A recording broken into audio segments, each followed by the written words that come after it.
Anastasya matı, ya da Anastasia matı arkadaşlar. Rakip şahın gidebileceği dikey ve yataydaki iki kareyi atın tutması ve kale ya da vezir ile son mat hamlesinin yapılması ile rakip şahın geçerli hamlesinin kalmama durumlarıdır arkadaşlar. Aslında güzel bir mat çeşididir. Oyunun ortalarındayken hızlı bir şekilde gelen, farkında olmadan gelen mat çeşitlerinden birisidir. Şimdi bunlarla ilgili küçük örneklerimize bakalım. Evet arkadaşlar, burada hamle sırası beyazda beyaz kalesiyle siyahı Anastasya matına götürecek. Peki bunu yapabilmek için arkadaşlar ilk önce D5'te duran kaleye ve E7'de duran ata dikkat etmeniz gerekiyor. Ve rakip şaha, yani siyah şaha dikkat etmemiz gerekecek. Bu taşların konumları da bizim için önemli. Çünkü ve hamle sırası da bizim için önemli.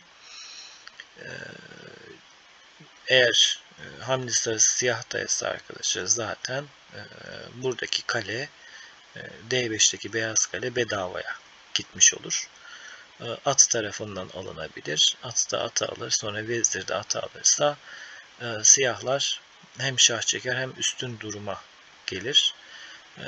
Beyazları hızlı bir şekilde mata götürür. Ama siyahlar üstün konumda görünmesine rağmen, taş üstünlüğü olmasına rağmen beyazların konum üstünlüğü var. Nedir? İşte atı E7'de siyah şahın gidebileceği kareleri tutmuş. Yani G6 ve G8 karelerini tutuyor. Tek şah çekilse, yani bir üflense derler ya, beyazlar siyahları bir üflese mat olacak. Burada D5'teki kale ile H5'e giderek şah ve mat hamlesi kaçınılmaz oluyor arkadaşlar. Bakın. Siyah şah G8'e gidemez.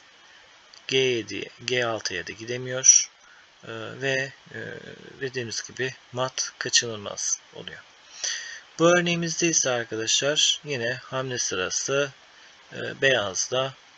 beyaz oynar, siyah bir hamlede mat eder diyelim. Ya da hamle sırası, işte diyorum ya, bakın üstünlük gerektiriyor. Eğer hamle sırası siyahta olsaydı siyah vezir A1'deki kaleyi alarak şah çeker. E3'teki kale E1'e geldiğinde yolu kapatır ama vezir E1'e gelen kaleyi de alıp şah çeker ve arka sıra matı yapar. Ama burada arkadaşlar yine dikkat ederseniz Anastasya matı var. Yine atın konumu önemli. At E7'de E3'teki kale ile H3'e gelerek şah ve mat hamlesi kaçınılmaz oluyor. Burada ise yine aynı beyazlar oynuyor arkadaşlar. Beyazlar siyahları Anastasya matı yapacak. Yine atın konumu zaten aynı, sabit, değişmemiş. İlk örneğimizin hemen hemen aynısı arkadaşlar. Sadece kale yerine veziri koymuşuz.